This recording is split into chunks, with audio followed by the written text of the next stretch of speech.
Hey, hey, hello and welcome. We'll just wait a little bit longer for some more people to come in.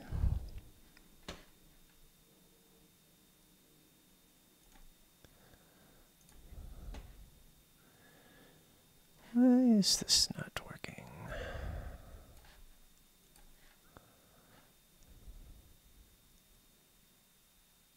All right, there we go.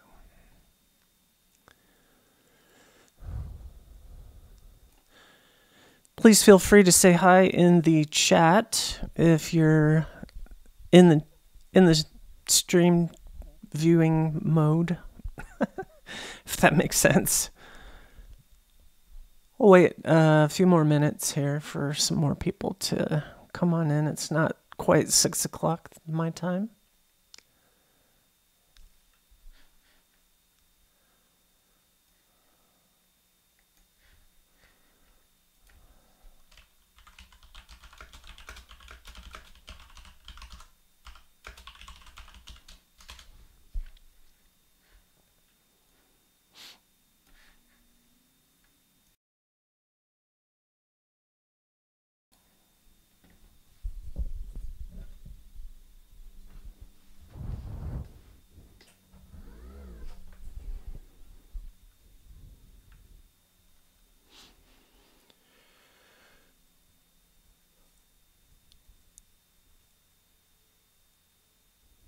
Hello there, it's Anna here, and I'm just gonna go ahead and wait for another minute or so until hopefully somebody else joins us. If not, this video will be saved, and it will also be uploaded to our YouTube channel.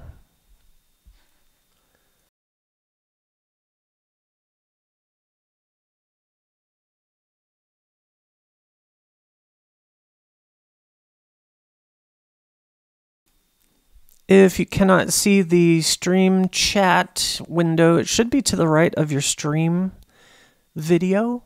If you can't see it, there should be a little pop-out button there to open or close it. If you wouldn't mind just saying hi in there, that'd be great. We can communicate via that, or you can communicate to me via that if you want to. And if you don't see that, it could be that you do not have a login for Twitch. If that's the case, go create one. It's free, and it'll allow you to communicate via chat if you want.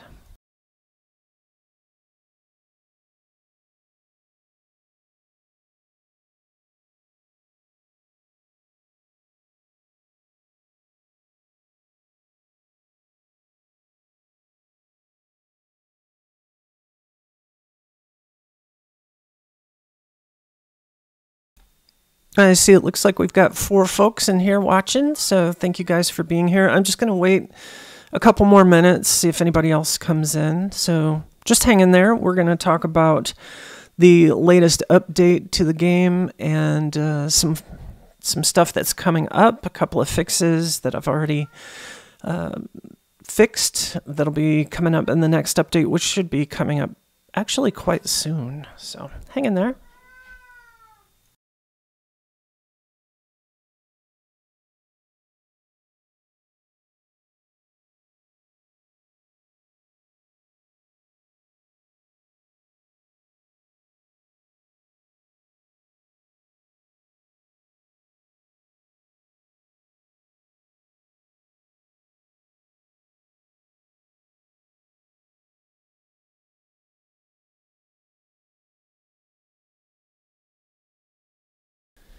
You guys might hear my cat or cats in the background meowing, so just know that's just cats. Nobody's being murdered. All right, well, I guess we'll start, and we've waited long enough. Anybody else who's later than right now can just miss the beginning of this. Thanks again, you guys, for being here and being part of this initial stream. It means a lot to me. I appreciate your presence here and your enthusiasm about this game. My name is Anna. I am the only developer of this game. I have created the whole thing, everything that you see. So everything you see, all the 3D models, coding, everything, that's me. Thank you very much. No, I'm just kidding. It is just me, but I'm just being silly. I'm kind of nervous, even though I feel like I'm just sitting here talking to my screen. It is kind of fun to do this, but it is kind of nerve-wracking at the same time because I'm used to just focusing on code. All right, so let's see. Let me cut my mic volume back. It looks like I'm pinging out there a little bit. And so let's jump into things. The latest update was update 4.3.9, as you can see up here in the corner. And just to give you an idea of what that entails, there were quite a few fixes, fixed some tooltip issues. Well, let me just walk through it here. We'll just load up this demo table. And I'm just going to go through the boring stuff first. So there were some tooltip issues that, like these were still showing the wrong tooltips, and those have been fixed. Some have been added. And let's see. There was a bug in the game start when loading the table via the text entry in the main menu. So that's been fixed. Also, if you want to load a table from the main menu here, you can type the name in now. And then you can hit the enter key now and it'll load. So I just hit the enter key.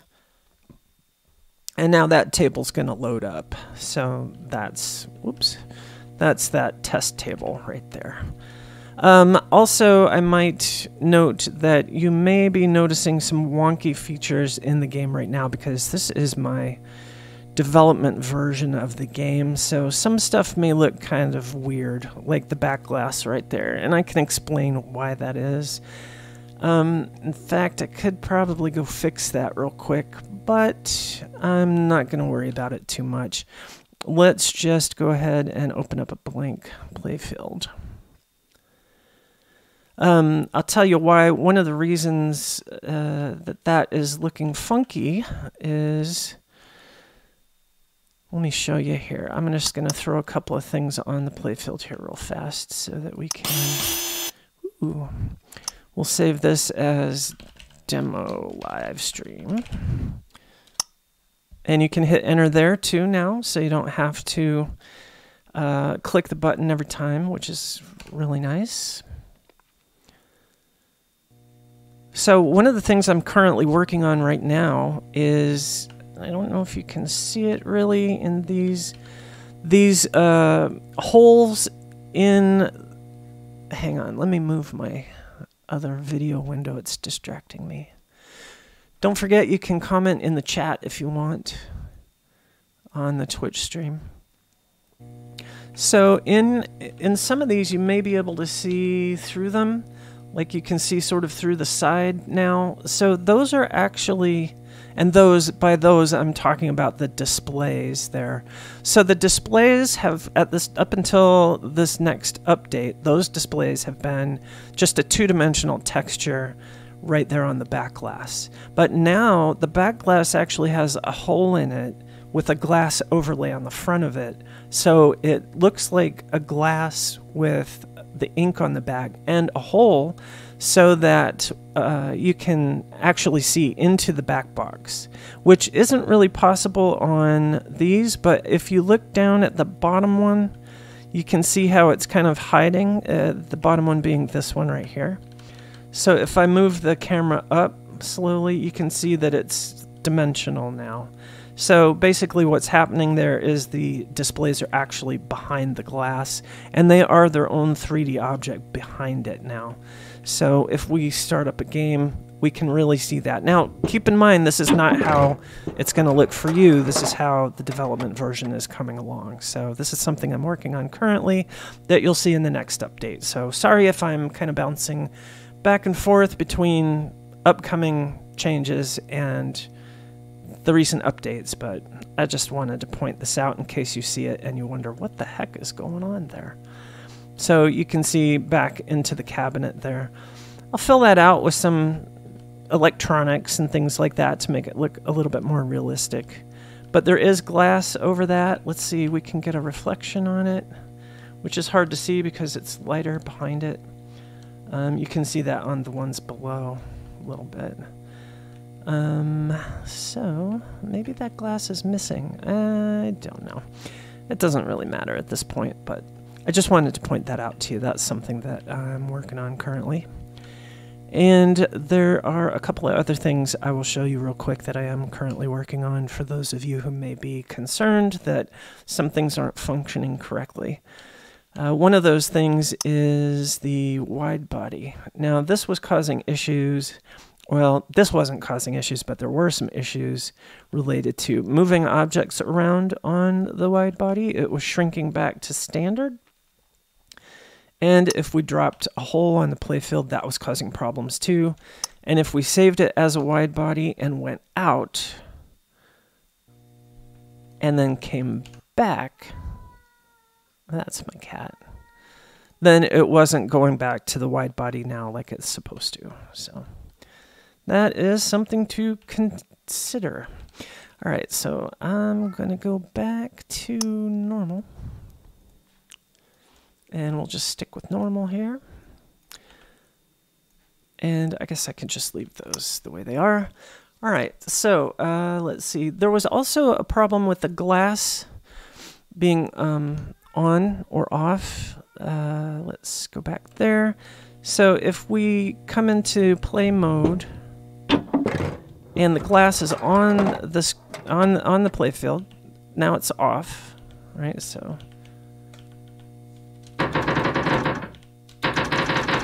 you can tell there's a difference in the sound of the mechanical parts. So what was happening previously and the last update 3.9 fixed was that when you would start a game and the glass was on, you would hear it as if the glass was off. So, and now it works as it should. Also, there was a ball hit sound that was missing on the rails, so the customizable wire rail.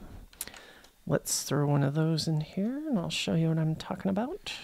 So if we had one of these guys in here, let's see,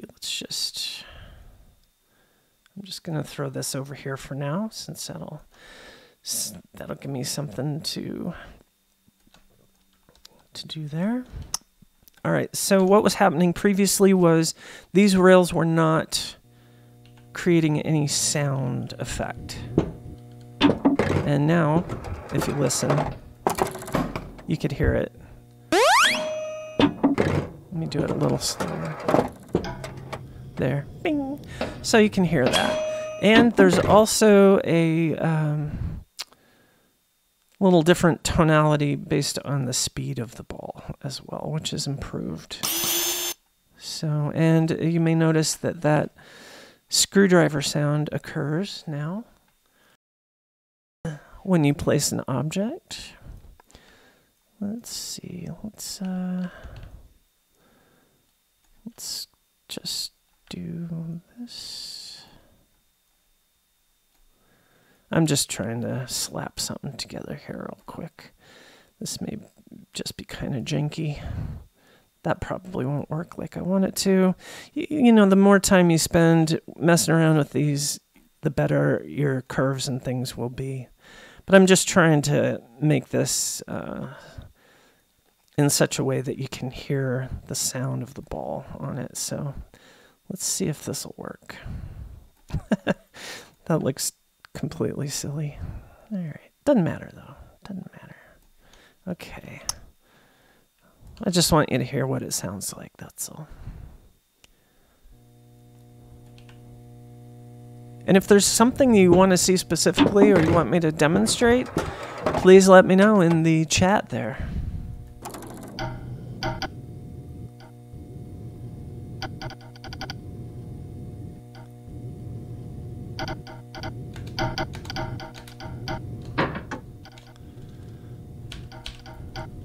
So anyways, you can kind of hear that. All right. Bada boom, bada bing. Let's see what else. Fix the coin door plate not moving if you would move or shove the machine. Some objects were not saving due to missing internal spawn names, so those have been fixed, so everything should save. fix the saving of the display locations. Okay, so what that means is these guys here, these displays and their locations, you do not need to save the game in order to save the location. So if I move this to the right of that hole and I just tab over into play mode, you'll see that that has moved over and I didn't save it. You see those rails are still down there, but you see that that display has saved. So what was happening previously was if you would move the display over, so let's move it back over here.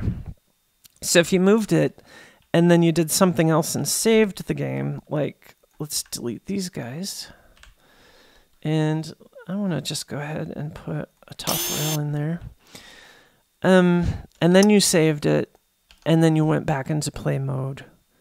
Those displays would be popping up in the wrong spot. So now they appear in the correct spot. So that's another fix. Oh yeah, let's jump down here. As you can see, that little PinBuilder plate sticks to the game now, as it should. And holes in the upper and lower playfields, fixed those. They were not working quite right for some reason. Fixed a bug in that. And let's see what else. Just give me a second. Fixed new dynamic playfield not resizing when selecting cabinet size options. So that was if you went here and selected wide body, it wasn't resizing to be the proper size there. So obviously that's fixed now. Let's see, we've, or I should say I have added some rotation. So if we put an object on the playfield, such as one of these guys, and for some strange reason you want to rotate it in an odd way, you can do that. So if we change that to 80 degrees, you can rotate it on the y-axis. So the y-axis is left, right. The x-axis is forwards and backwards. And then the z-axis is up and down. The reason for that is because that's the way Unreal Engine has their coordinate system set up, and in order to make it not confusing as all get out, that's why I've done it that way. If you want to reset this back to normal, just press the X key, or alternatively, you can just set these to 0 here. Some things can be rotated using the mouse, actually. So let's go to Habit Trails. And if you wanted to rotate this guy, you could previously only rotate it this way. But now if you hold down the caps lock key, and you can grab it and push the mouse and pull the mouse and rotate it on the y-axis. So you can fine-tune the angles of some of these guys as you desire. So now that's only true for Habit Trails currently and the new Playfield DMDs. Sorry, buddy. My cat's trying to get up here. And speaking of the new Playfield DMD, let's take a look at that. All right, I'll save that just to keep it saved. So right here, you're going to see the new Playfield DMD icon. And we'll add one of those, and these can be moved. And let's move back up here. And so you can move these around wherever you want them on the playfield, behind the playfield, in front of it, beside it, wherever you see fit. You can also, of course, rotate them this way, and if you hold down the caps lock key, you can rotate it forwards and backwards like that. So let's just do it at a little bit of an angle, and you can also scale these. So let me grab this, and if I hold that down, I can move it up. So we can move it up a little bit, and we can scale it to the size we want. And whoops, let's move it back down here. And these are collidable objects. So the ball will collide into that if it happens to be in its path. So let's set this up. We'll just make that a a high velocity spawner right there. And we'll start up a game and I'll show you. So you can see that that's crashing right into it. And we can fire balls all over town. Yeah, baby. All right, those balls just disappear and eventually they'll come back up. All right, so just wanted you to know that that's a collidable object.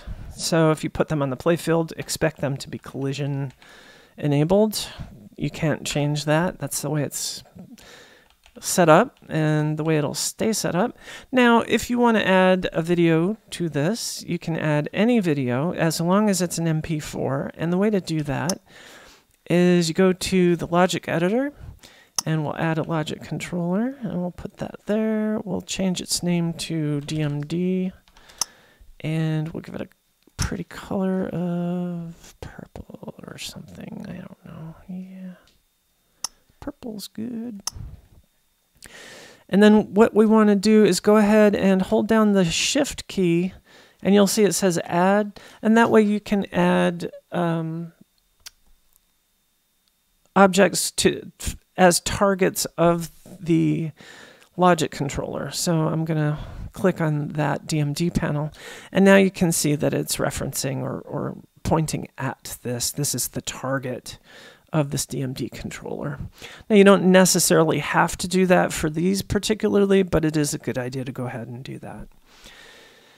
And then what we want to do down here is select video. So I'm just going to pick this Twisted Circus one.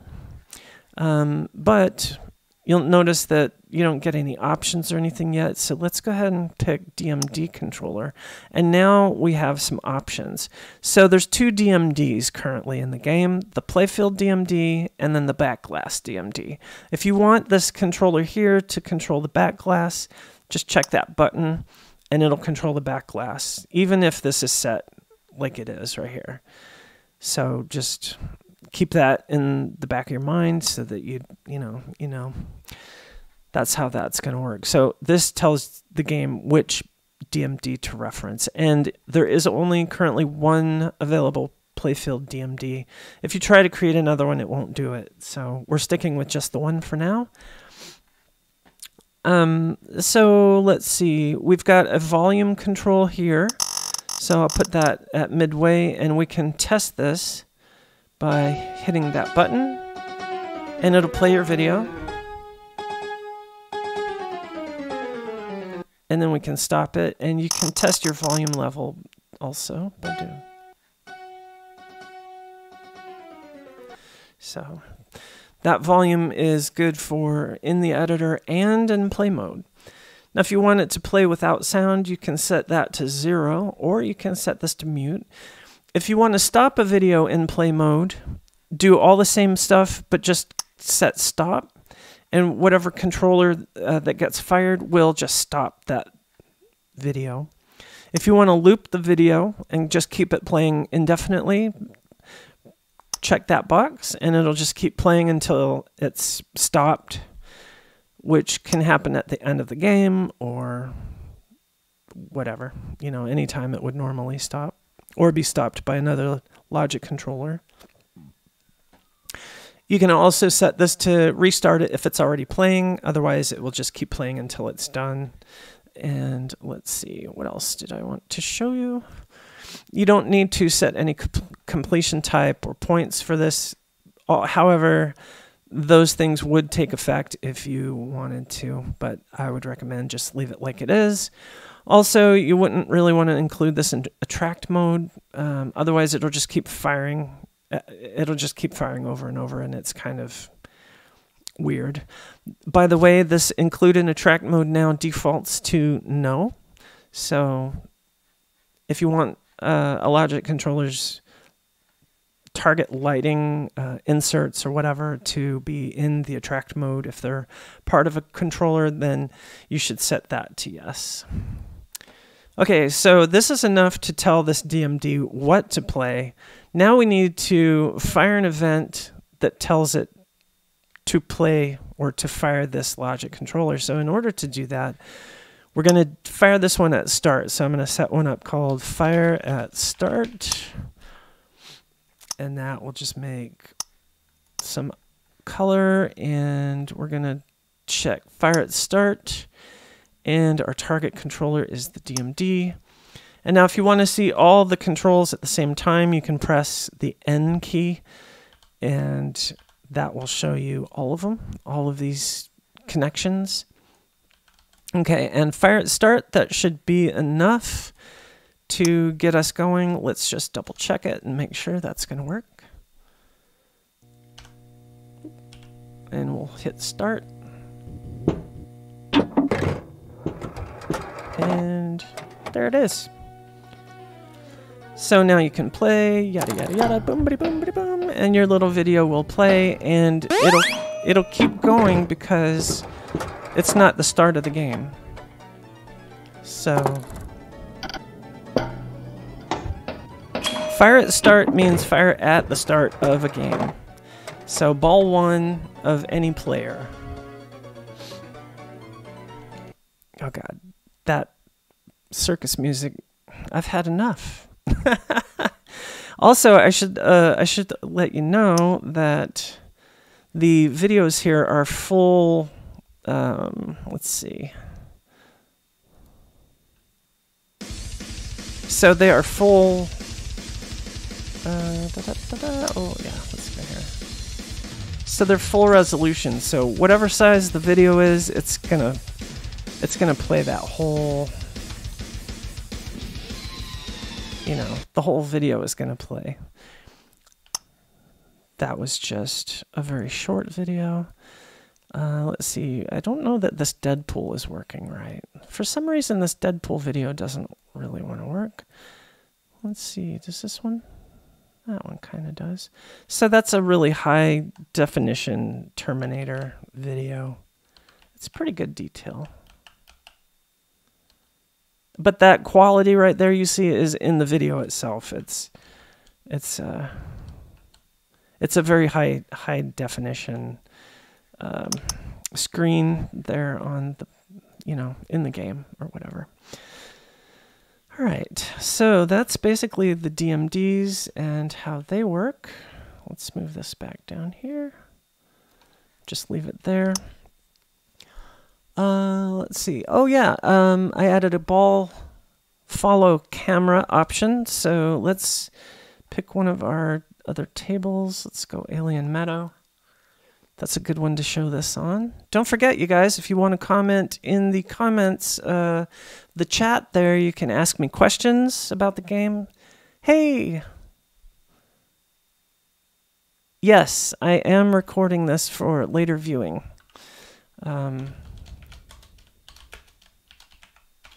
Oops, my caps lock is backwards. This will be, hi Graham, by the way. I don't know if I should comment in there, or I guess I should just speak.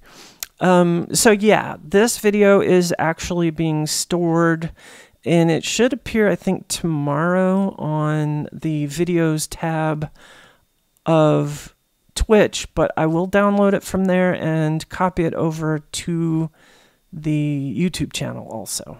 So we'll have a storage of all these live videos, or most of them. Do keep in mind this is the first one of these that I'm doing, so I'm a little bit awkward. Plus I can't edit it, so you're gonna hear me say and a lot of silly stuff a lot probably. But yeah, let me know if you can't hear me or anything like that. So all right, let's see. Oh yeah, I was gonna show you the camera option. This is new. So if we go into play mode, so, oh, and while I'm in here, this is the new garage. It's not done. It's just kind of just a new space. We've got this little thing. We know there's not much here right now, yada, yada, yada. And that bike, if you're curious, that's just one of my favorite motorcycles. I don't know why. I always wanted one of those. And since I couldn't have one, I made one. So that's a 3D model of it that I made for another game that I was trying to build prior to this one. Anyways, okay, so if we press the 1 key on the keyboard, we go to position 1 of the camera. And you can change that position. Let's say you wanted to set position 1 to be like somewhere else, like right here for some reason. You just hold the Alt key and press the 1 key. And now if I move away from that position and I press the 1 key again, boop, it goes all the way back down there.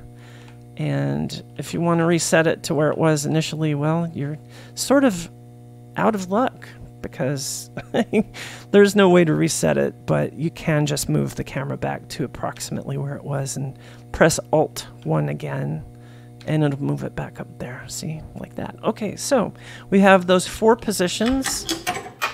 And the number 5 key adds credits.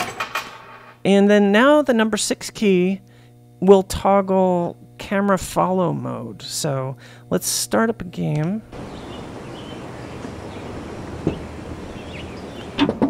And I'll press the 6 key to toggle camera follow mode on. I need to smooth that transition. But now let's set it to autoplay. And I'm just going to let it the AI basically play, but this will show you how the camera moves in this auto sort of ball follow.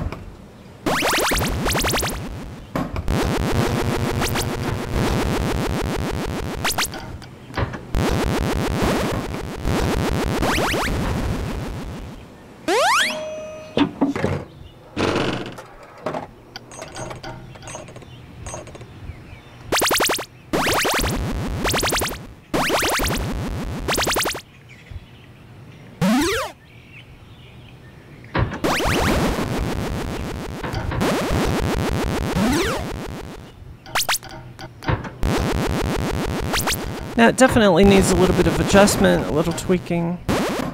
I'm going to jump out of there because it's kind of loud, but it does need a little bit of tweaking. I do plan on working on that a little bit more, make it a little bit more realistic.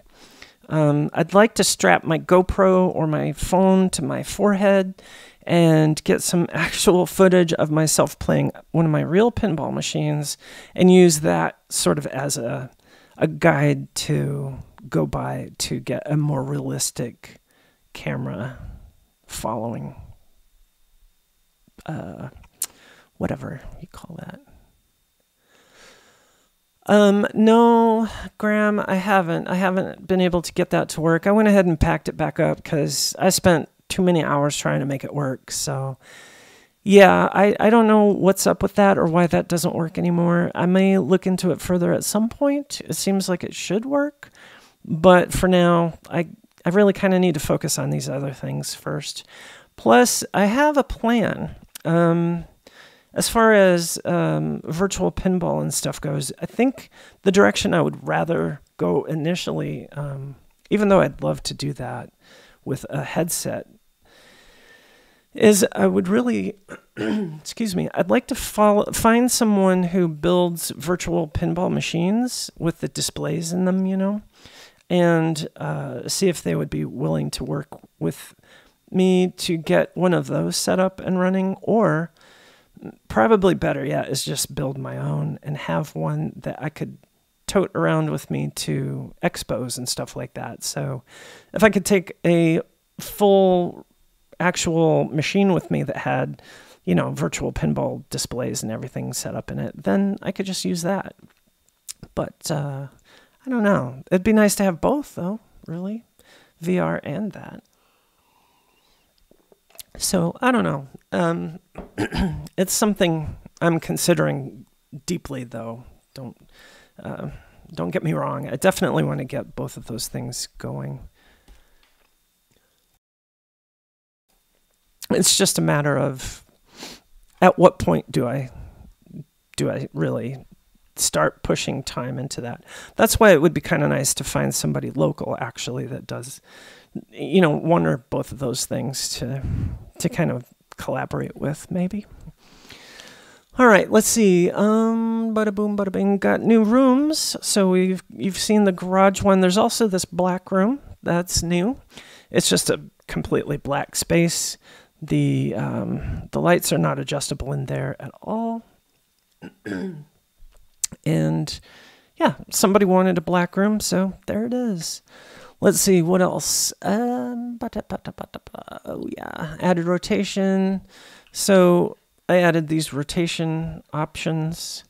So if you select something, you can set rotation over there. Already mentioned that. Oh, if you want to save a table, let me go back to one that I can save. I've added up here, there's a save button and a save as. So instead of just the save as. So you can go click this to save, or you can click Control S to save. And now you can click Save As to save as, or you can click Control Shift S to save as also. So that's now new. And then typing a table into the table field. That was something I already showed you. Let's see, anything else new? Oh, I removed, there was a button here that looked like this one that was a tester that I inadvertently left in there that nobody needed. So that's now gone. Let's see. Oh yeah, if you were to upload to the Steam Workshop, I added this text here that says, save only the best version of your table, don't upload multiple versions. A certain somebody was out there uploading like every version of a table he was making, and it was just a lot of tables on the workshop. So that's why that's there. Just want to see your best work, that's all. And that's really simple there, I guess. Okay, let's see. Graham, you may find that with PrayDog's VR injector, users will end up going down the DIY path even if you don't implement it yourself natively. Yeah, all right. I did start looking at the VR injector, but I think, well, I'll need to look at that further. I think there was something about it I think was not fully applicable somehow to the coding end of things here. I can't remember what it was, though, at this point. I'd have to go refresh my memory. Let's see. And then logic controller include in attract mode is now defaulting to no. So that's pretty much it for all of the new features, I believe. Yeah. Yeah, I think I've run through them. I've run through these so many times now, it's crazy. I actually made a video for the YouTube channel. And I went in Sony Vegas and I started editing it, and then I went to render it and it crashed at like 20%. So I started it up again. It said, hey, your last video crashed, and you know, do you want to recover it? And I said, yeah, sure. Did that, started rendering it, crashed at 20%. I restarted it and it said the video is not a video anymore. And I said, what? And I went and I looked at my original video. I had spent 30 minutes recording and it was corrupted. So I was SOL. So that's pretty much why I've changed my attack. So I'm going to just do my videos live on a live stream for the updates from now on, and do like how-to videos and things like that to show you guys like how to do stuff, you know, which I guess we can get into now.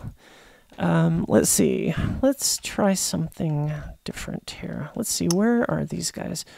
I am going to move these out of my way over here. And I'll just stick them over there. And this, if I go here, I can set that to be straight. And I'm going to, oh, you haven't seen the DMD yet. Oh, okay. I didn't realize you were here after I was talking about that. Oh, look at that. We got a bunch of people in here. Hey, hello, everyone, and welcome. It looks like some of you may have missed this. So let me jump back and I will show you. All right. So this is the new DMD screen. In fact, I'll just, let's see, I'm just going to go ahead and delete that, and I will show you this whole process again, since it looks like a lot of people are here that may have missed that. So if we start off with essentially a blank slate here, I'll go back to edit mode, and you'll see there's a new DMD icon down here. So you press that and you get a DMD screen. And the DMD screen just is its own standalone object. It is collidable, so the balls will collide into it. And you can scale it if you want down to pretty much as small as you want to literally as large as you want. You could fill the whole room with it if you wanted to. I don't recommend that, but you could do it. Or you could, you know, fill up the switchable and collidable. Yes. So let me show you what that means as far as collision, just real fast. So if we have, oh, and by the way, you know, there's this existing rotation this way. If you hold down the caps lock key, now you get and move the mouse forward and back, you get a Y rotation like that, and then X resets that. So let me just rotate it up a little bit like so. And that's also true for this movement. So if you want to move something up and down with the mouse, just hold down the caps lock key and it'll move up and down now. And all you got to do is move the mouse forward and back. I apologize if my voice is getting gravelly because I've been talking for a little while now. So let me just leave that like so, and I'll put a ball spawner in here to show you the collision. It's just as if it was a piece of plastic sitting in there, basically. So we'll give that some velocity, and I'll grab a drink of water here.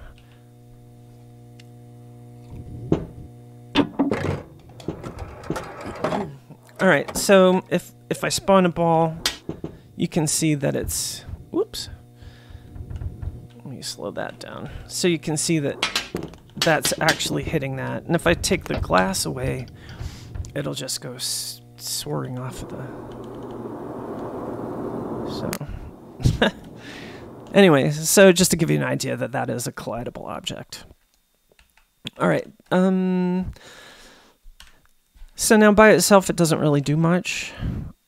So what we need to do is we need to add some logic to it. It's pretty easy though.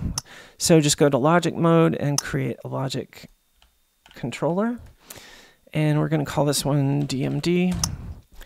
And we'll just give it a color. Translucency cannot be adjusted on the display. So it's as if it's a physical display. If you want translucency, that can be implemented, although I was actually considering that. You would have to have translucency built into, either built into your video, or it would have to use black from your video. So, yeah, that's true. Holograms would look cool that way. Yeah, that's an interesting idea. I'm not sure, though. I mean, as far as transparent MP4s go, that would be something to look into for sure. Hey, yeah, no doubt. Some Attack from Mars type stuff. That's a good idea. I will put that in my notes. Let me do that real quick, actually. Transparent DMD screens. Okay, I've got that in there. All right, so what you need to do is you have one, we'll call it a DMD controller, and we're going to select the event type to be DMD controller. Now we get some DMD options, and I also want to hold down the Shift key and click on the screen so that I can reference it there. Now, it should be noted that you don't have to do this in order to control the DMDs, but it is a good idea to go ahead and do that. And when you hold down Shift, you'll see now it says Add up here. And that's true for adding control to inserts on the playfield and stuff like that. If you want this particular controller, this logic controller, to control the playfield, and currently there is just one playfield DMD available, and there's one backglass DMD available, which you can turn on right here. So that one is there.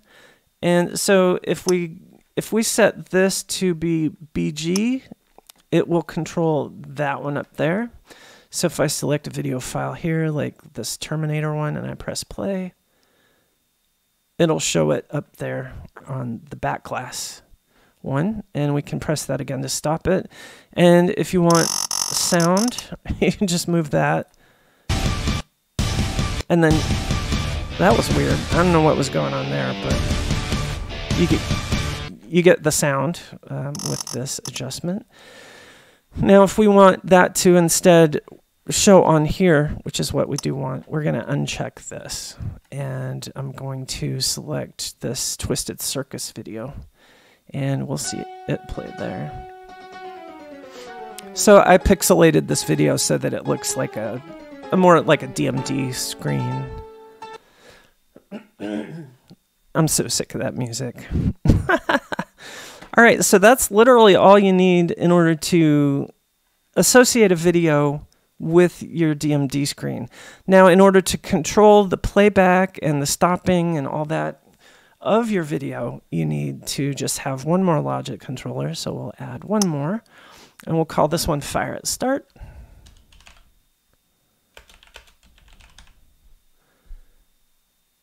Yeah, rear glow. Yeah. All right, this is Fire at Start. We'll make it a different color. Red is good. And we're going to tell it Fire at Start. And then we're going to say DMD. And that's literally all we need to get that DMD to play at the start of the game. So what Fire at Start means is that fires on ball 1. So if you have 4 players, each player, ball 1, whatever you fire will happen on ball 1. So let's save this and go take a look, and you'll see that the video will start on ball 1. So let's go there.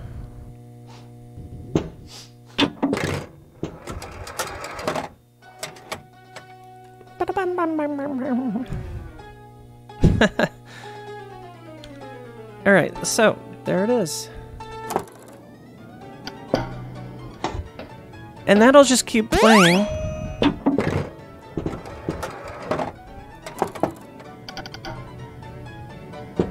until you tell it to stop, or until the game ends, and then it'll either play out or stop. I think it stops at the game. Yes, only one playfield DMD at the moment.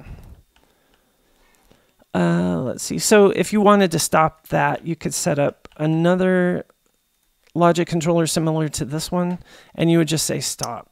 And when it rolls over that, it would stop it.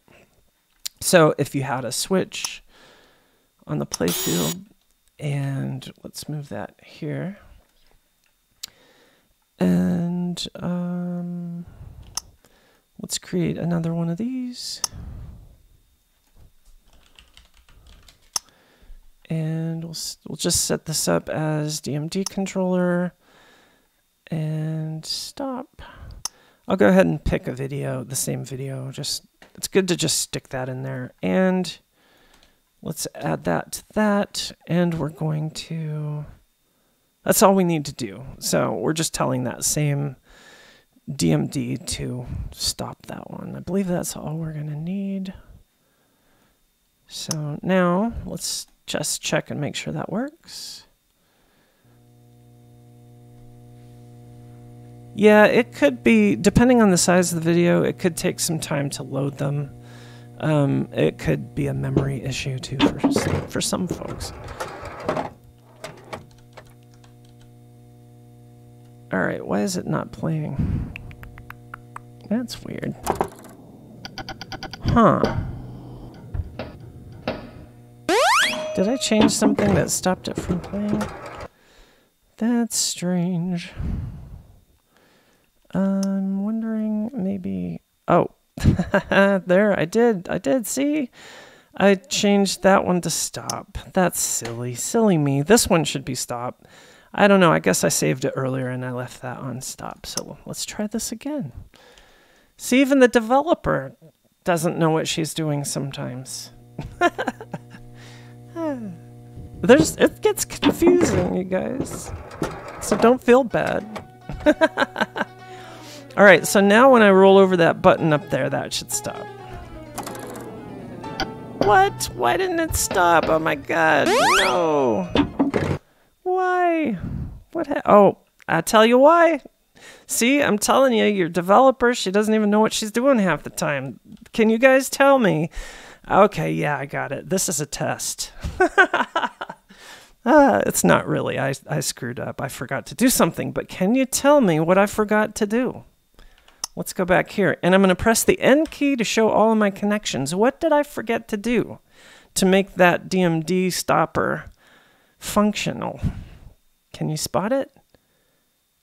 Look at that switch up there that's supposed to trigger that stop DMD. What did I do? I didn't set it up. I forgot to say controller. Boop. There. So there's our path. N key. N as in, I don't know, whatever. Nuggets. Sheesh. All right, so let's go back. Let's try this again.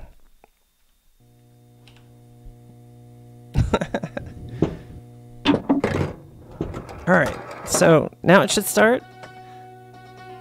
And now when I go over that button, it should stop it. Yay! All right. Okay, so there you go. That's how that works. So now you can control how things work on the screen and stuff. And if you just wanted, instead of stopping it, you could set this to be a different image or something. So let's go with some Judas Priest this time. Let's give it some volume, and we'll just save that. And now if we go in there, it should play the next video. Yay! All right. So, you know, your videos you're going to have to make because the game's not going to ship with any, really, except for this one. What the? Oh, now there's a reason that didn't work, and I can tell you exactly what it was. So video was already playing. What do you need? You need to say restart if already playing. So let's try that. See, there's logic that needs to be considered. Now imagine trying to build the back end of this and remember all this. It's nuts. I'm telling you, it's not easy. But it's fun. There it is. I love Judas Priest. All right, so that's how that works. Anyways, you guys can see basically that's the gist of it all there.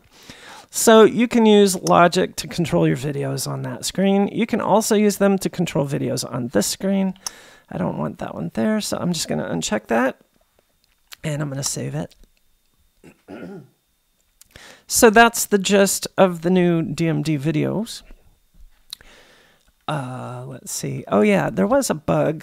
If you changed to wide body, there was a bug where that wasn't changing, or if you added something like holes, they would change the size of the playfield wood back down to normal. These are now working correctly, by the way. Let's say you wanted to put this DMD screen into the playfield itself. How would we do that? Let me show you. I'll stick with that. Well, there we go. We got another bug. Let's just pop out and come back just in case. That's weird. So one of the reasons why things like that bug out is this playfield itself used to be just a simple game object. This wood part used to be an actual just 3D model, and now it's code is behind it. So I've changed it from being a 3D model to where it's actually a coded piece of 3D polygons and stuff, which is changeable when you add things to it that control it, like holes in the playfield, such as kicker holes. These actually drill a hole into the playfield itself, so it's a three-dimensional hole that's being placed in there so the ball can roll around and things like that. Any particular reason or advantage why the playfield is on a workbench? Yeah, because it'd be kind of hard to work on it on the floor. No, I'm not sure what I'm not. I'm not sure what you mean, as opposed to being inside the cabinet. Well, no, I just figured, you know, that'd be kind of a nice way to be able to see down in the cabinet and have the two be separate. So not necessarily any reason for that. It is quite possible to have a different room here where that could be part of that. I think maybe, possibly, you could have it all set up as one. Yeah, that's interesting. I hadn't really thought about that. The reason why I set it up this way is because previously in about 2010, began restoring pinball machines, and that's also one of the reasons why you see the Marco logo in here, because I love those guys. They're based here in the States, and they're awesome, awesome people. When I was restoring pinball machines, I would pull the playfields out of the cabinet and put them on my workbench. And so this is kind of the setup I had. Not exactly the same as my space that I had set up here in the house, but very similar. So that's why that's like that. But I see what you're saying. Yeah, I see your logic. You can, though. Well, no, I guess you can't. But you could do it like this. But I get it. I get what you're saying. Everything is kind of disparate in this setup. So yeah, that's totally doable. It would be a little bit different though, because all this movement over here is set up to be on this plane. This what plane is that? The Y, on the Y axis. So anyways, yeah, I guess, you know, it's changeable, but I see what you're saying. And that makes sense too, yeah. So maybe we should consider doing that. Let's see, what was I gonna show you? Oh yeah. So if you want to put this into the playfield, I'm gonna hit X to flatten it back out. And then I'm going to just put it really close to the surface, about right there. And I'll make it a little larger. And we'll just get it close enough to the surface to where when I put a playfield, so this icon here is the playfield glass. So if I click that, it will create a hole in the playfield and there's a glass over it so the ball won't go through this. And we can scale this up to the size. Let's see, let me just move this here. Actually, I'm going to put it down here just a little bit and make it larger. And I'm going to just do it like this. And then I'll move it back so I can grab this other. Sometimes it's difficult to grab something underneath these. So I just want to sort of plan ahead. Now I'm going to grab this guy and I'm going to get down low.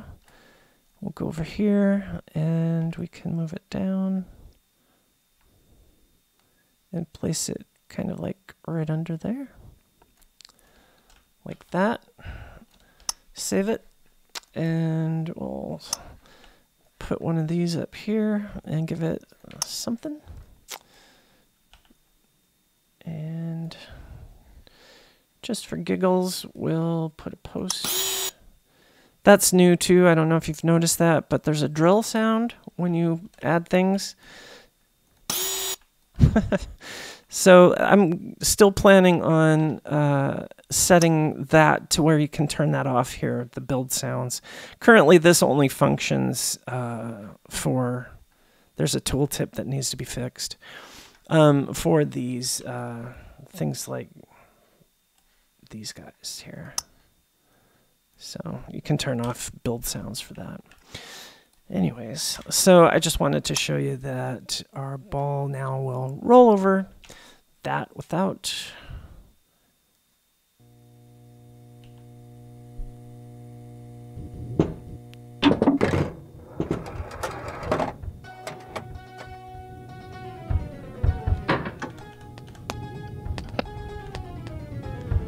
So you get a nice smooth. Oop. So it looks like it's embedded in the playfield if you want.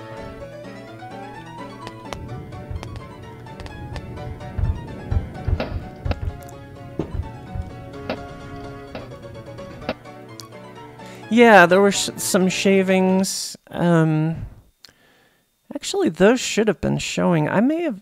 I don't know, but where was that? I thought that was this build sounds thing. For some reason, they're not showing. Ah, there. That's why. It just. Yeah. So that's the one. It's like a router. So most things will have some sort of sound effect like that. Like I want to have like a stretching sound effect for these. Something like that. I don't know. You know.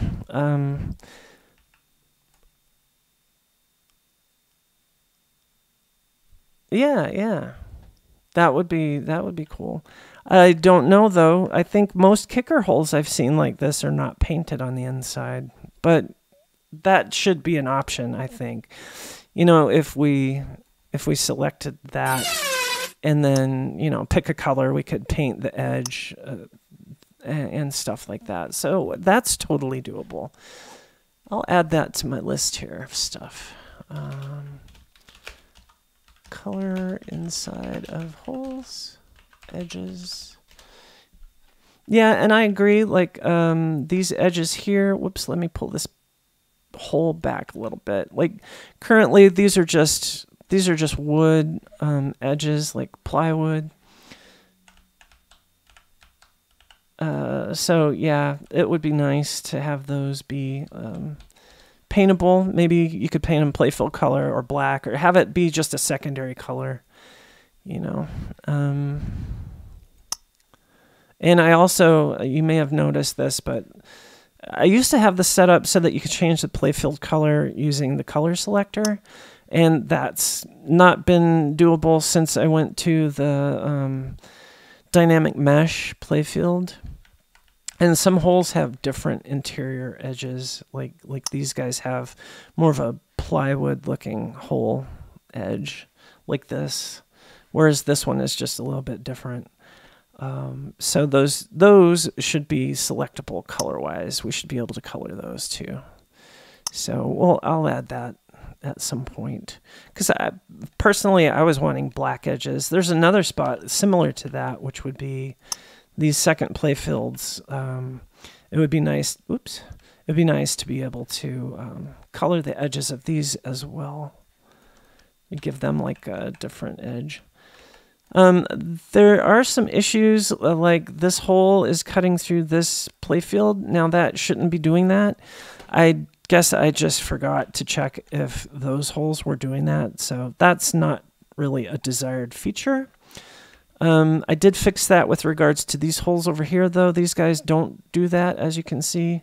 So I just neglected to do that here. Let me turn that noise off. Boop. Oops. Okay. So, yeah. So you can see how it's cutting that hole dynamically as I move around. So that shouldn't be cutting a hole in this, but that's what these were doing. So I just need to go back and fix that. So I'm going to add that to my list. Fix holes. Kicker holes in second level.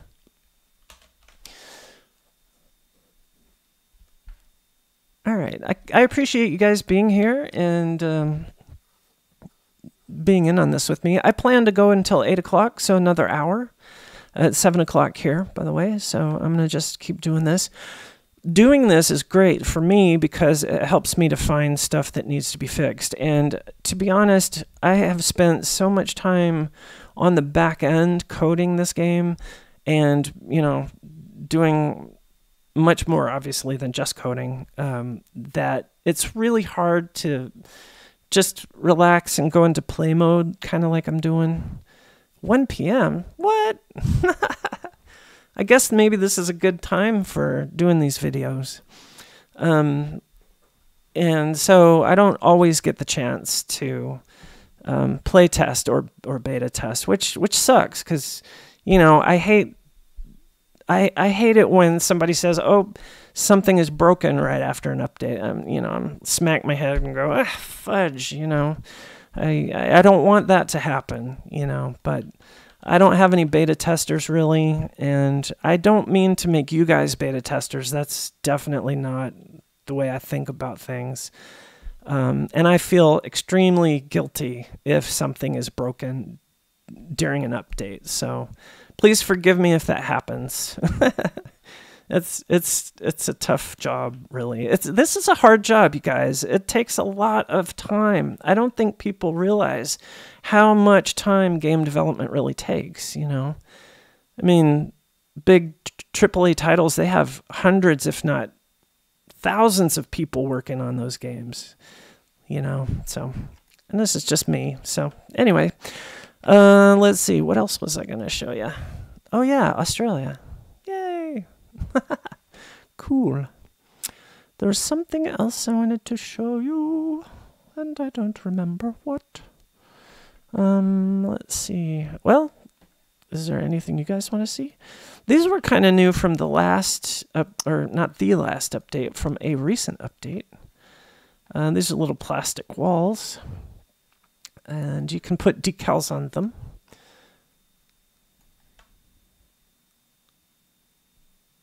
Oh, nice.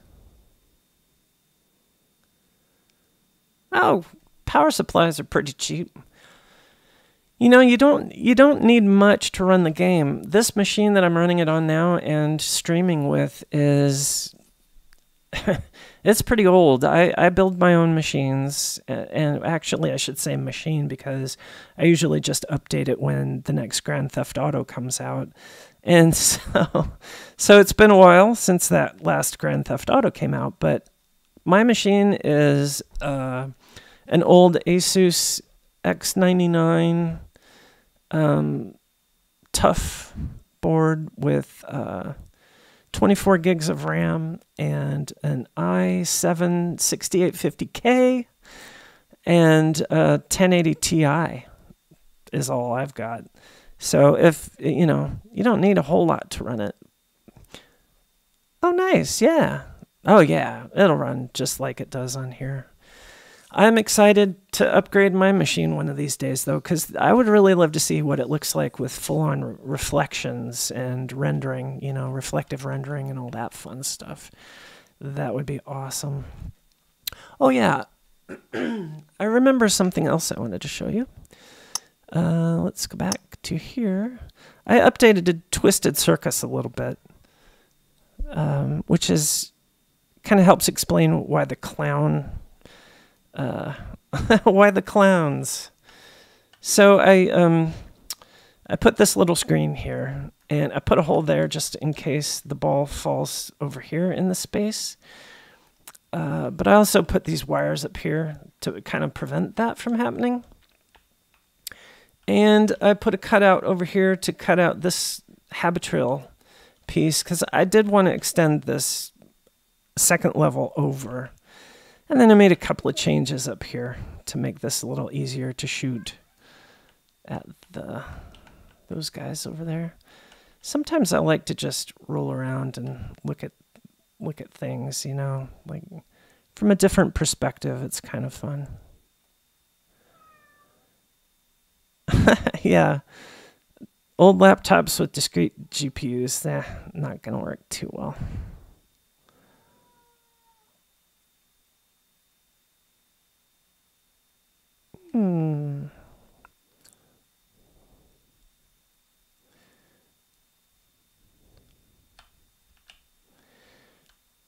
So anyways, I also, let's see, let's go over here. I added these inserts. So those are new and they're tied to these guys here. This is a good example of looking at a whole bunch of connectors at once. Most of them don't have color attributed to them yet, but you can kind of see there's a fair bit of logic on this one.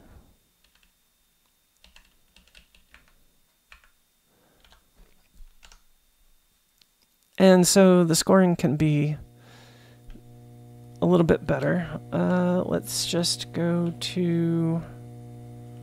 Oh yeah, and please ignore the back glass there. I was explaining earlier, and I don't know if everyone was here, but you can see through these now, and they're actually dimensional 3D holes in there. So that's going to accommodate the... hang on, let me stop that for a second. It's distracting. Those holes are to enable EM wheels, so that's why that's like that.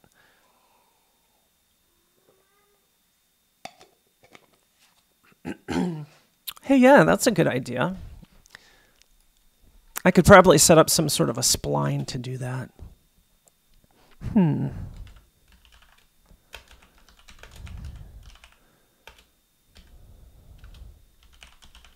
Yeah, that'd be kind of cool. All right, so let's go back. So just ignore the back glass, because that'll be fixed in the next update. It's not like this in the current one.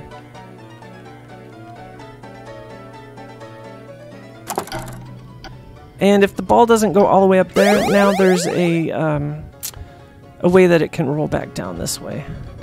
Oops. Now the ball is very slowly moving because I'm streaming simultaneously, and that's eating up some of my GPU. Plus, this particular table has a lot going on. Let's just make this... let's let the computer play the game.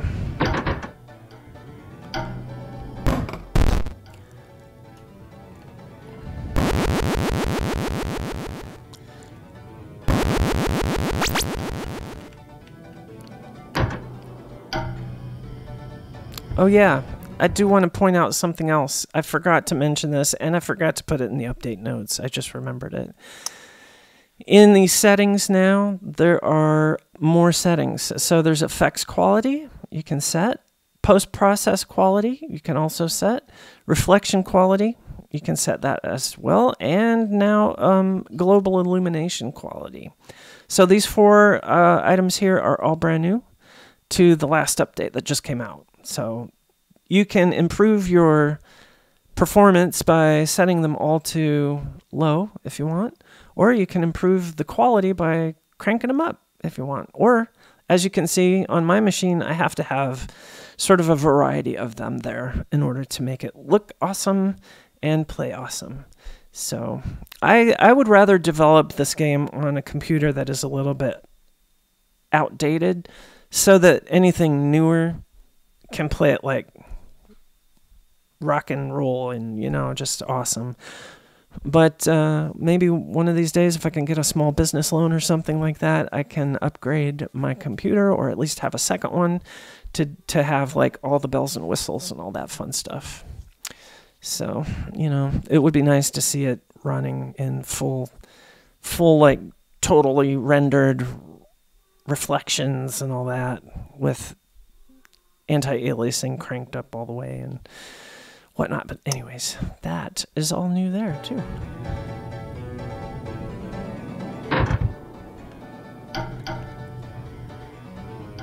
So now the DMD is only connecting to the startup, so it doesn't do anything else really. It's just sitting there rolling on its own. I actually went to this website that does AI generated video for that. I use a lot of AI generated art, as you could probably tell. I find that to be kind of cool and abstract, and it saves me a whole lot of time.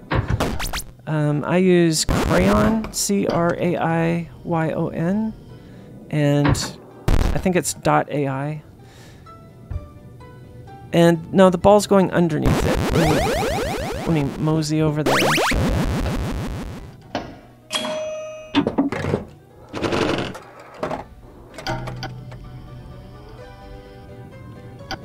So there's kind of this, sort of this hole underneath it here.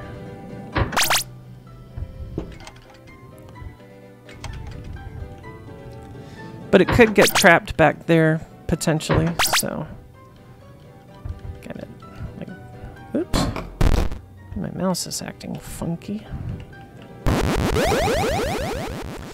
And those are only, like, one-dimensional also. As you can tell, it just sort of looks like it disappeared. Oh. No. Do you know of any good ones? If you do, post the link in there, because that would be cool. That'd be interesting.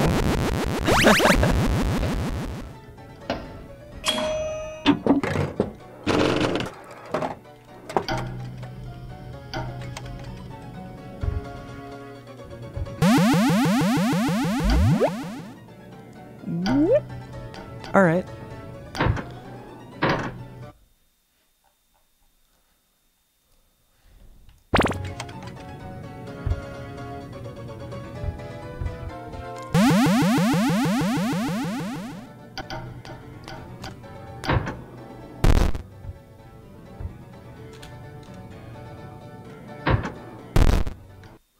All right, let's look at something else while we're trying to think if there was anything else I updated since the last.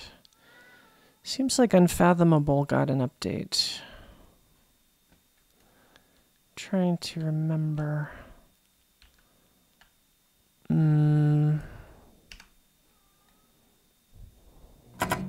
If anybody else watching has any questions or comments, please just throw them in the chat there.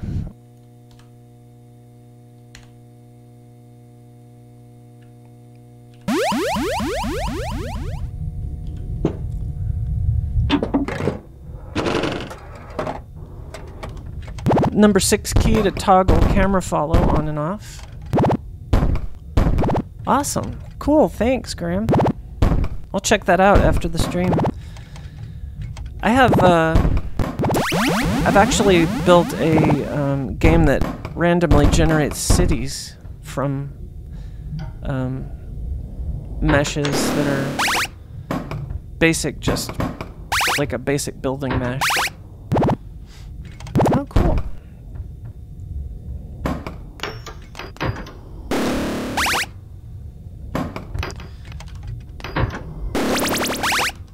So if you press the 6 key again, you get out of that follow mode. So this is that new, really simple, basic garage. Let's go open up this black room. This one is new. And it's just black. And I know that probably everyone would want to rotate around the whole machine. I do too. I will change that. For some rooms, they need to have a different limitation on the camera position. Because here you can only go to the floor or up so high.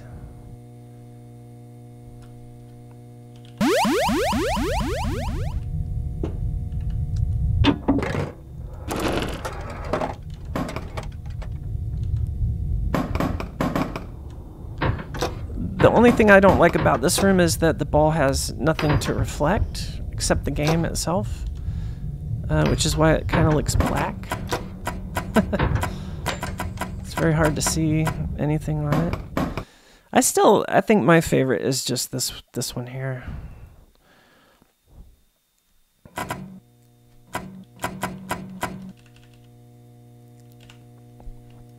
I haven't opened up any other tables in a while. It's all been this other stuff.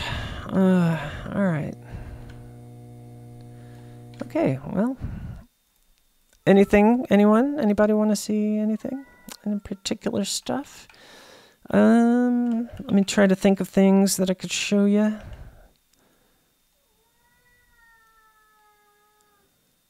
Alright. I'll check that out. If you press the 5 key, you can toggle the grid on and off. And if you put something on there, you can move it around and hold down the shift key. Oops, not the shift key. The shift key. And snap it to the grid. Makes it nice and easy. This grid settings can be changed here, and you can set them to be the snap interval of 10 or 5 or 200 or whatever you want. Go back and it'll snap every 10. And we can press Alt-D to duplicate that object and snap another. And let's put one of these guys up here. Like that. Right there. That's good enough.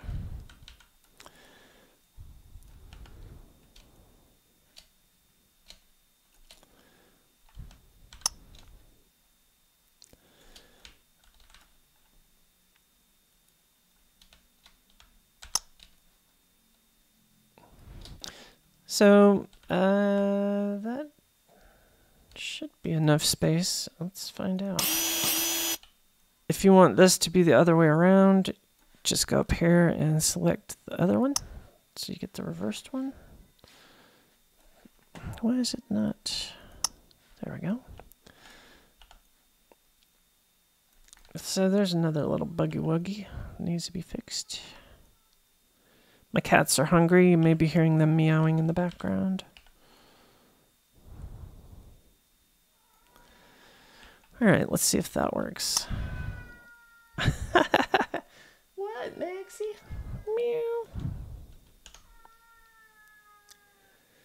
Meow. The grid isn't really definable yet, but it is built on the fly, so it could be.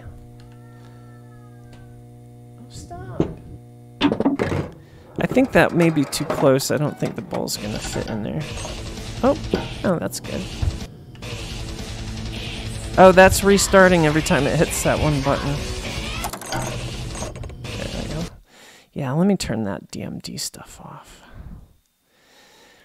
The grid itself is not definable currently. It is set so that this major grid line runs straight down the center of the playfield area. So it's roughly the center of this wall and this one. It doesn't look like it currently, so things might have slightly shifted since the last change with the playfield itself. But it should be roughly centered. So you know that that's the center line between the flippers. And it is still the center line of the flippers themselves when you spawn them. Okay, cat. Let's turn this off. Let's just delete that. Come on, you guys, quit that. And that will change depending on what level you're on. So if you move to the second level, you'll see the grid moved up. So that's up higher now. So if you put a second level, okay, sorry, my cat's tail was getting under my mouse. Yeah, that's kind of funny. Oh, so that's way up too high because I'm in upper. So I need to get rid of that and go back to main. And then if I put one of these guys here,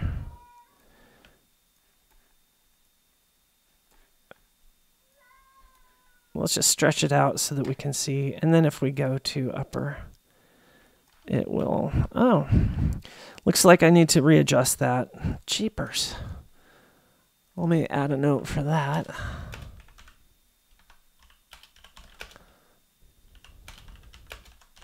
Adjust top grid position Z. Now, you may wonder, why don't I notice things like this before I let them out into the wild? Well, I just don't use the grid, really. So, I mean, I should probably... It's not easy testing literally every item in the game before an update goes out. So, that's my excuse. All right, so anyways, that grid should actually show up on top of this right here, but I think I did actually adjust the height of this not too long ago. So I just need to scooch that grid position up slightly. So that'll be fine. Anyway, let's get rid of that, turn that off, go back here. So this should be, that's pretty good. I mean, that works.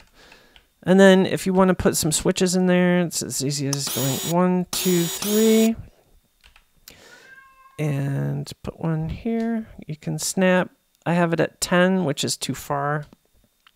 So 5 would be better. These, you can see they spawned at an angle because my camera's at an angle. So you can just hit X to straighten them out. Stick them about in the center. Actually, let's just go ahead and go back. I like having that set to 5. So, and we go 5 and there, straighten 5. Save because I like that and I don't want to lose it. This one flipped itself back around. I think I have these backwards as far as spawning initially. That's the problem. Oh boy, I got a lot of work to do. Yay! All right, let's see. Standard gates spawn backwards. What the fudge? Yeah, definitely. Oh, thanks. I appreciate that. You know, I don't know if you guys would be interested in watching me live stream actual development. It may get pretty boring, but I was thinking about doing that too. Although, honestly, there's a lot of stuff I don't think I would want to reveal about my process. You know, I mean, not that the process is bad or anything, but I think it would be kind of fun to live stream some of that. Although I don't think most people would be very interested in it. Let's see. Okay, so to add some functionality to these switches, let's go to logic mode. We'll plop one of these down, and we're going to call this top lane, switches. And I'm going to make them red to match.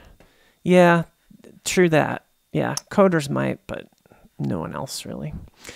All right, so top lane switches, super easy to set up a bunch of switches. So for example, if you have leaf switches, like these guys here, we call them upright switches in the game, but these are just basic leaf switches.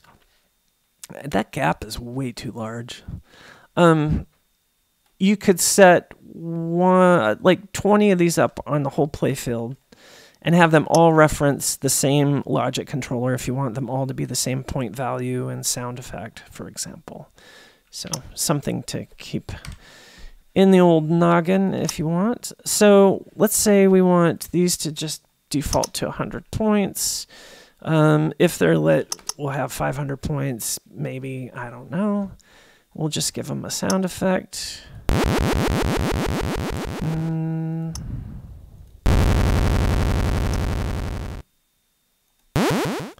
Yeah, that'll work. That's good enough. And this will be points only, and it's a switch. So that's all we need for that logic controller in order to add points and sounds to these switches. So we'll save that, and then we'll click on each one of these, and we'll select this top lane switches right there.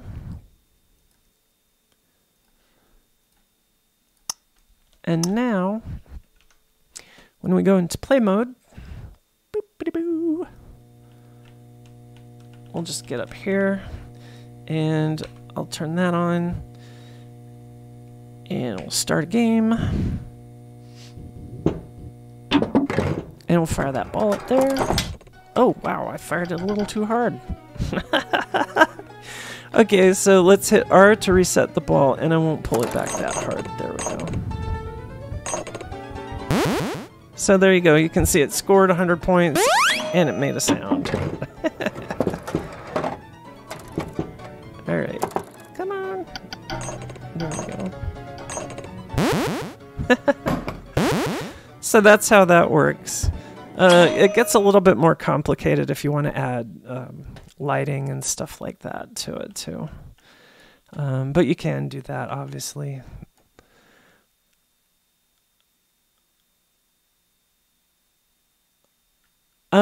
Yeah, okay, so Graham asks, can I ask about your logic control and how you came up with that?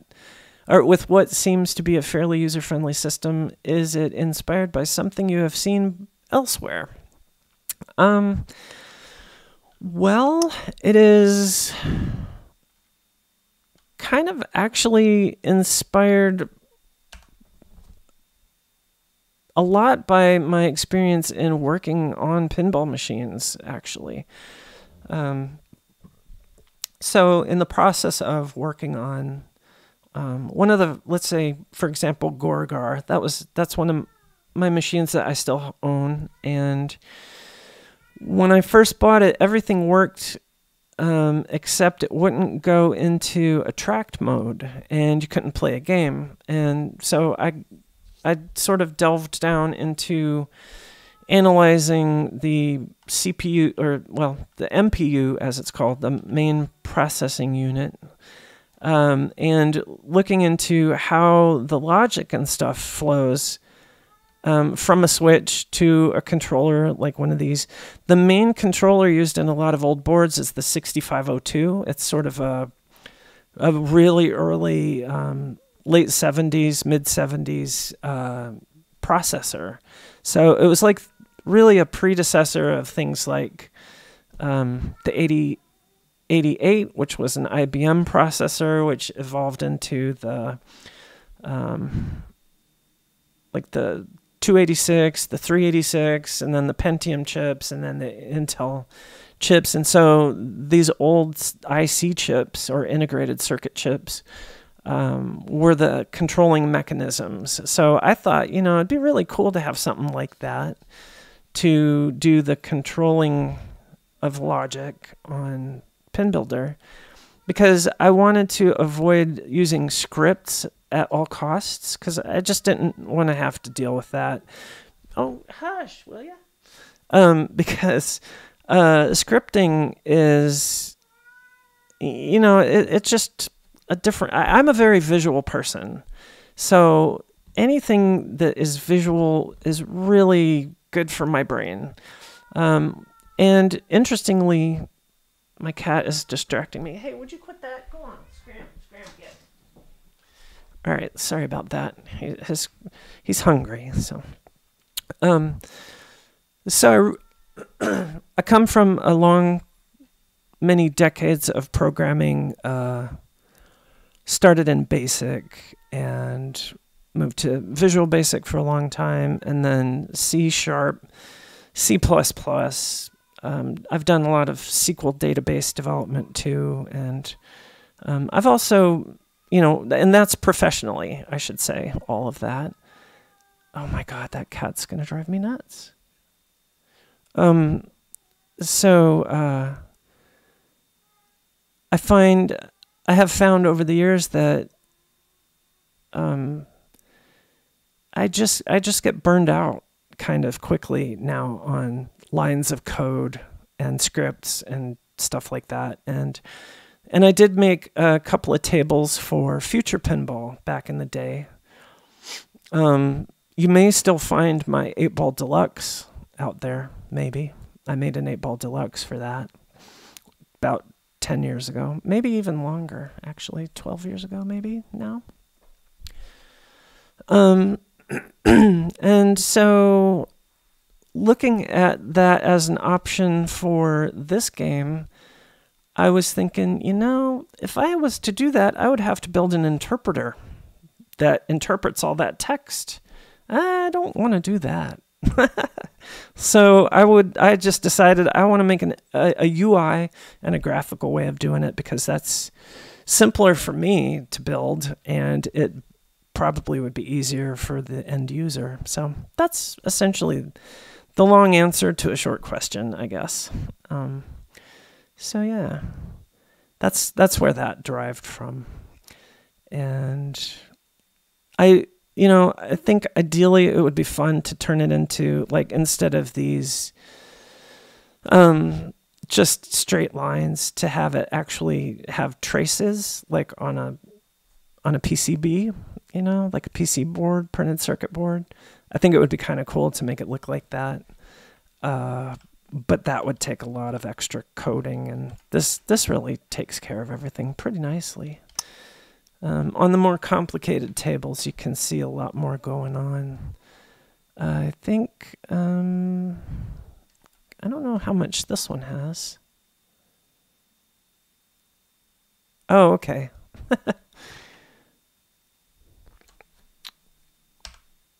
Let's see. Yeah, this one has quite a bit of coding. Well, in a nutshell, Graham, I was just saying that having coded script type coding for decades, I decided that I just wanted to get away from that. Plus, I didn't want to have to force scripting on my end users because in my experience, having read forums and stuff about making games for Future Pinball or any of those, it seems like the biggest problem people have, or the greatest challenge, is learning how to script stuff. And I just didn't want to put that on anybody. Plus, even though the back end of Unreal Engine is C++, they have a beautiful way of coding called blueprints, which is very similar in a lot of ways to this. And it's a little different, but it makes it a lot more fun to do coding, because it's just a different way. Oh, I'm getting a little bit tired. So anyways, you can see it does, if you show it all at once, it kind of can look kind of messy. So you can organize this if you want. I have set it up though so that if you click on one object, you can see what controls it. For example, this extra ball, you can see that it's controlling this. Oh my God, that cat. Shush, quit it, go away. It's controlling this insert, but something else is firing this extra ball, which is this guy up here, which is the check red arrows. So what it is doing is, this one here is, let's see, let's change its color to something else. Blue, I think that's good. All right, so you can see the directions of logic flowing away from this logic controller. That means it's sending control signals out to these other things. Or in this case, it's checking these arrows up here. So if I move this up or over here, we can kind of see those a little bit better. So it's connected to these guys here. And it's just using logic only right up here to check to make sure whether or not these are all on. So there are other things that set those to on. And if we press N, we can see what's turning them on. That's this one here, set red arrows. So we could change that to red. Oops, I can't save it because it's one of the standard games. I can only do that from the editor.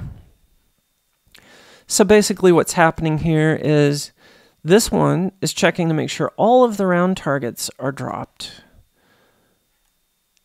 And then when that case is true, it fires off a signal to this red arrows.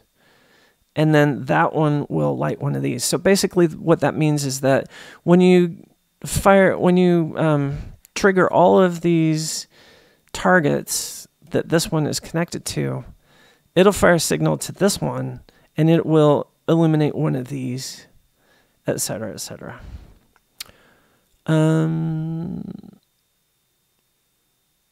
Missions. Well, I would have to do some analysis on what exactly a mission entails. So if, yeah, I'll have to look into that a little bit more.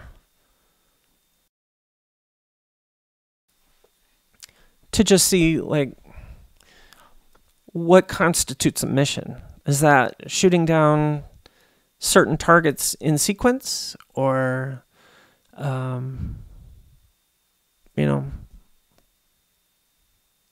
yeah, and that's probably because they're coded, actually. So they're not scripted like Future Pinball, for example, but they're probably actually coded with hardcore, like C# or C++ or something like that on the back end, is my guess. I think it would be proprietary actual code. Because if I was to just make a single simple game that you play using Unreal Engine and my physics stuff that I've set up, I can make some pretty complex stuff using the back end of Unreal Engine. But to make it so that anybody can set up anything they want is a little bit more challenging, simply because it's almost like having a coding system on top of a coding system, if that makes sense, which is, again, what scripting is. It's sort of a coding system on a coding system. So, yeah. But I think missions, I'll look into that. I'll add that to my list also here. And I'll do a little research on pinball missions. So research pinball missions and see how effectively PBLC, I'll call it LC, PBLC. Yeah, hey, that's kind of cool. PinBuilder Logic Control, PBLC. Let's call it that. What do you think? I'll see how effectively PBLC can handle it. PBLC. All right. Yeah. Yeah, one of the things I'd like to do for some of these games I've already built is, you know, these are really utilizing some of the older stuff I added, like these plastics, you know, and they're really kind of primitive compared to, like Unfathomable has the more pretty, I guess, pretty ones like these guys here. These are pretty cool. I like them, but there's a problem, a challenge, I should say, with these, and that is collision. And that's interesting. That star is overlapping in a weird way. But anyway, so yeah, so there's challenges still with things like that. So I take care of a lot of little stuff like that I don't even put into the update notes sometimes because there's just so much to keep track of. This one has a lot of logic.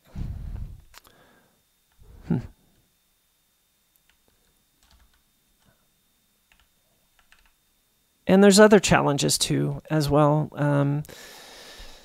I've discovered recently that Unreal Engine has a problem with occasional memory leakage. So that has provided some challenges too, which is, you know, just something that you have to deal with as a developer. Let's see. I'm trying to think, what else do I have to show you guys? I think that's about it for now. I did want to say that one of the things I would like to do coming up in future... Are you all right? Are you okay? What's up? Want to say hi? Do you want to say hi? Oh, you're going to be quiet now that I'm holding you, huh? Yeah, you're a good boy. You're so cute. That's Max, by the way. He's a good boy. I have 5 cats. I know, it's ridiculous. Hey, hi, welcome, Anthony. Max is such a good boy. He and his brother Grayson live here, and they are rescues from outside. And I have 2 of their nephews, Kiri and Kaz. Right? Yeah. And then I also have a cat named Rory. He's cute. He's a good boy. They're all rescues. There's a lot of cats in the neighborhood here, and so I saw one cat had a litter, and I'm like, all right, I'm just gonna take some in, you know, because I lost my dog a few years ago, and yeah, cats rock. They're so nice. I mean, they're really cool. I like that they get up on my desk with me while I'm coding sometimes, and they'll just sit here and kind of snooze while I work, and I like that. You know, cats are great. I love dogs too. All animals are awesome. Okay, so my thought is this. I think what I want to do with these live streams is I want to do them regularly. So I think, oh, nice. I think that Mondays at 6 p.m. till 8 p.m. seems like a good time for everybody. I don't know, but it seems to work for me. And I do want to do one. Well, I would like to make my updates more of a regular occurrence too. I know that you guys are probably chomping at the bit for certain things, and that's one of the reasons I want to do these live streams, is so that I can get feedback from you guys to see, like, what do you want to see in the game? Like, what are you waiting for that is preventing you from using the game or even buying the game, perhaps, you know? And, you know, I'm in mountain time, so I live in Arizona, USA, Arizona. It's almost hot here now, but so yeah, it's 7:45 here right now, Mountain Standard. So yeah, so whatever time I think works for most people is good. I do not work a full-time job, let me roll that back. I do work a full-time job, and oh, okay. So you're on the East Coast? Eastern Standard? I don't work full-time, like, paid job. I only work full-time on PinBuilder. And this is my full-time job for the most part. That and taking care of cats. And sleeping. If I can, you know. I literally do get up and I get my coffee and I start working on this game, and I play with my cats and feed them, and then I go to bed pretty much, you know. 16 hours later, maybe. Of course, I do take breaks and stuff. I don't just sit here all day looking at PinBuilder, but it seems like it a lot of the time. But I feel like compelled, you know. I feel like I have to do this. Thanks. Yeah, well, you know, it's so in 2020 I was, well, let me roll back. From 2006 until 2019, I worked for about 13 years for one company here in Arizona as a coder, developer, IT person, and it was great. They were able to put up with my neurodiversity, as it were. And they were in the newspaper industry, though, so it was going down the tubes pretty quickly, and they cut back, and I found myself looking for a job and had luck to get another one quickly. And it was a different scenario, though. It was more of a big corporate kind of thing, and it was just awful. I didn't like it much at all. And then COVID hit, and in September of 2020, my dog died. And then no, that was August of 2020, my dog died. And then in September, I lost my job. And then I spent the next year sort of depressed because I lost my dog, and putting out resumes like you wouldn't believe. I put out hundreds. Literally, I stopped counting after I hit 100 resumes.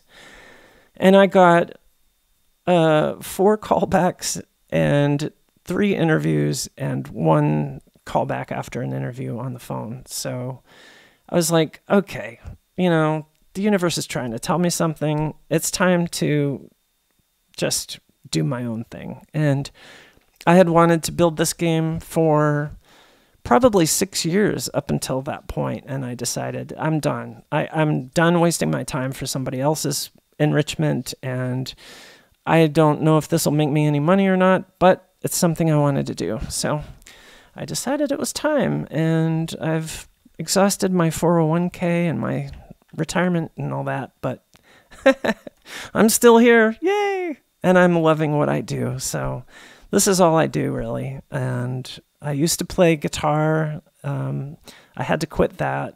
I've been in a lot of bands. So yes, I've done a lot of things, but tired of being in band situations where, you know, musicians are a goofy lot, to put it nicely. And I am one of them, but no.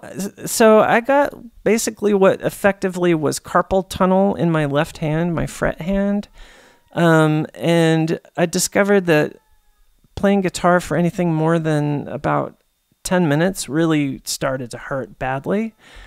But I have had a cello on hand for a very long time, and I discovered that playing it didn't hurt at all, which was great. So I started playing that, but I also have a bass too. So not an upright bass, but just a regular Fender Precision.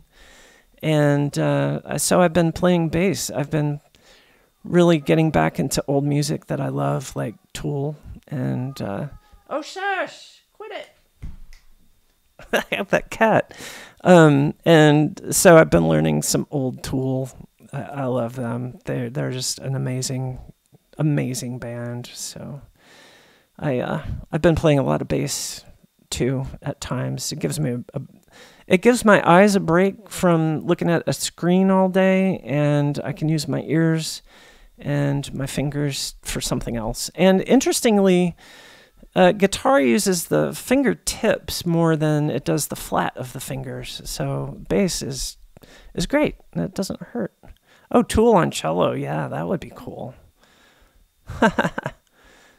Thanks, Anthony. Yeah, I don't know. I think my neurodiversity lends me to being interested in a few things that I get really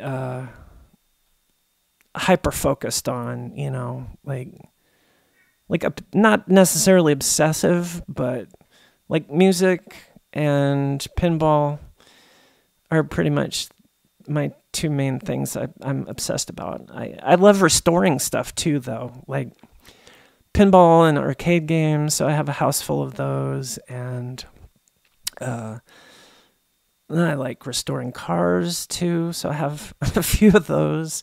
But it's a process, you know, and I guess too, I came from an alcoholic family background. Not me being an alcoholic, I never was one, but my parents were, and so, you know, that has caused me to do a lot of things like this to get my mind off of traumas and things I think over the years. At least that's what my therapist says. I highly recommend therapy. It's really awesome, actually. Not to open too many cans of worms here all at once, but it is a great thing. Therapy's good. Don't self-diagnose. It's just not a good idea. But anyways, yeah. I love pinball. ZapCon was just here nearby not too long ago. That is a wonderful show. If you're in the Arizona area, next year, about this time, ZapCon 10 should be coming up. ZapCon 9 was just going. I really wish that I had a virtual machine to take over there, you know, to go mess around with and all that, but I didn't. All right. Well, that's enough about me. I don't know. I feel like I should tell you guys a bit, but oh, PinFest, nice. Hey, that's cool. I don't know if you guys watched, but I should point out Marco. Yeah, I don't know if you're familiar with Marco Specialties. That's their logo right there. I put on a box. They are also on Twitch, Marco Pinball, And I did a week or two ago, I did a live stream with them about PinBuilder. And I think that's up on their videos section still, maybe. But Imoto is a really awesome lady. She and I had a great time talking about pinball and PinBuilder and stuff. And she actually said that Marco would be excited to work with me to go do some expos and stuff like that. I'm not sure that I'm ready quite yet to go do that, but you guys should check out Marco's specialties, especially if you have a pinball machine that you want parts for. Marco's really great, actually. And I'm not just trying to plug them because of any other reason other than they're here in the States and I really like them a lot. And they're good people. They've been around for a really, really long time. So check them out. They might actually be at that PinFest, in fact. That's a pretty big one, isn't it? I think. So yeah, you may see them over there. Nice. Yeah. Yeah, I've got so many bags of parts from them still sitting around my house. Ah, that's cool.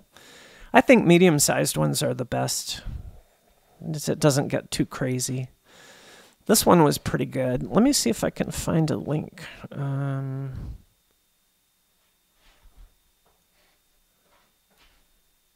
Oh, weird. Okay, let's see.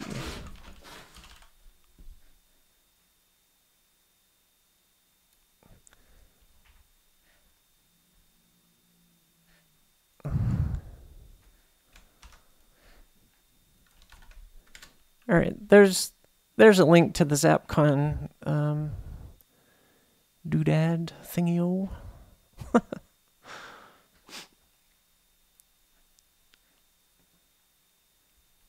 Yeah, Graham, I was thinking about that too, about who to approach for that. There are so many people doing it. I've actually tried to reach out and contact some YouTuber folks who have built virtual machines and stuff, but none of them have responded back. Oh, that's cool. Oh yeah, Legends, yeah. Oh, there's AT Pinball, I think, is one. Another one, I think, a friend of mine said that they would be a good one to contact. I just need to probably just build my own, really. You know, that is kind of something I was thinking about doing, is just if I could get some, you know, impetus or funds to just build my own machine, I could just build that and have it to take to expos and stuff like that, but also to maybe build and sell. I don't know. It seems like the market is pretty gluttonous with stuff like that already, so I don't know. Plus, PinBuilder should just be able to run on those existing ones, I guess. Oh, okay. Yeah, that's right. Oh, that's cool. Hey, yeah. That would be cool. I'll have to contact them. I really would like to just sit down for an hour and chat with somebody there, you know, and see how much work it might take to get this running on it. Because they would have to have, well, you don't have to have an internet connection per se, but you would need to be able to have Steam on it and stuff like that. Yeah, that's true. Yeah, no doubt. Yeah, weight is a consideration. You know, that was a consideration for my band stuff too, as I'm getting a little bit older. And I never had a roadie, so I didn't have anybody to help me haul stuff around. So that's another reason I had to sort of take a break from playing music. But yeah. Ooh, you know what would be cool is to have like a box van. Have it all set up inside of a box van where you just like open the back door and have a little stairway going up and people could just walk in there and play virtual pinball. Yeah, yeah. I imagine, aren't they? They're probably even heavier than a regular pinball machine, considering most displays are really heavy. I can't even imagine. Ugh.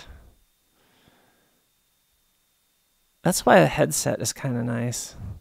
Maybe I could just start with that then, have a VR headset and just a little post with some buttons on it.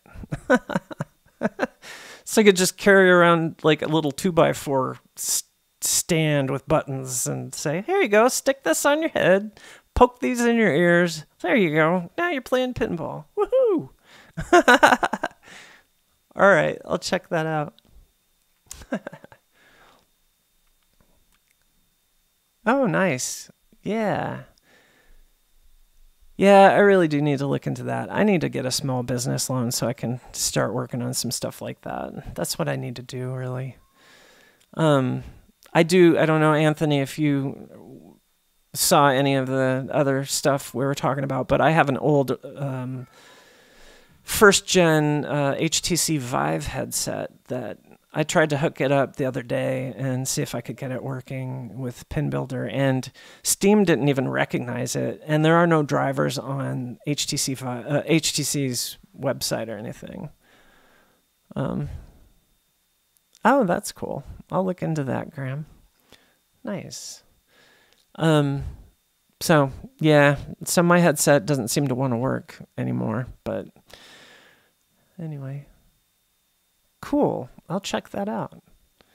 But that is the direction I want to go. I definitely want to go in the direction of virtual tables and VR headsets for sure. So if anybody out there, if you guys know anyone, or Anthony, if you're interested in trying it out with, hey, you guys, come on now, with VR, with your Quest, let me know. I was thinking about, reaching out and seeing if anybody's interested in working with me on that regard. And if so, I could probably hook you up with a free key to the game. Same is true with anyone with a virtual table that, might be able to run Steam on it and test the game out for me. I would be willing to give away a key for that as well. Oh, yeah. That's true. You need a PC for those. I forgot. So just hit me up either on Facebook or in the... you can always email me at... here, I'm putting it into the chat.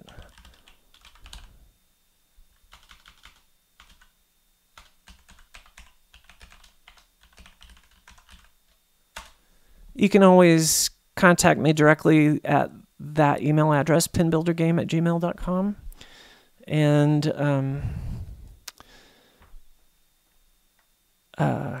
if you want to work with me on a VR setup or whatever, that would be interested. Cool. All right.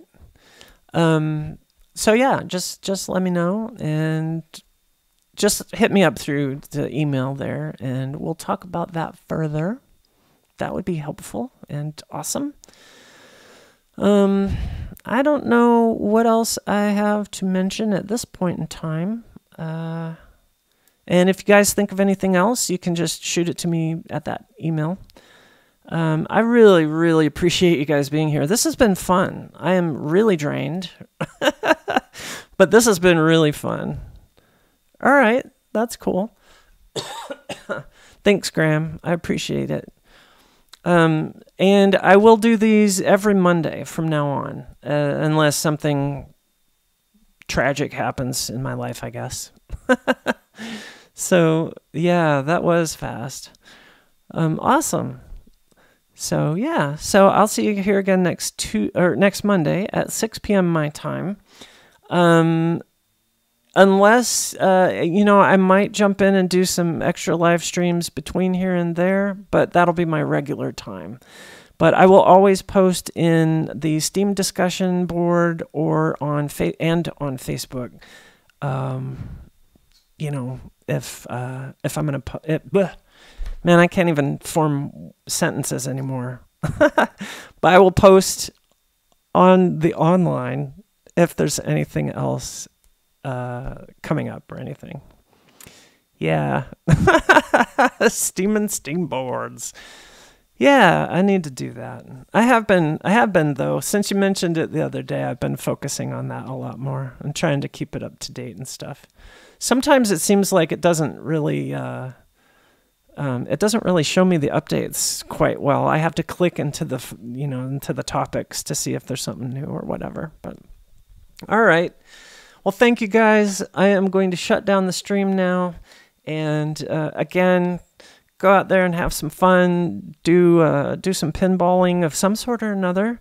Or just go give your loved ones a squeeze and a hello. I don't know. You're welcome, Graham. Thank you for participating and being here. I appreciate you very much.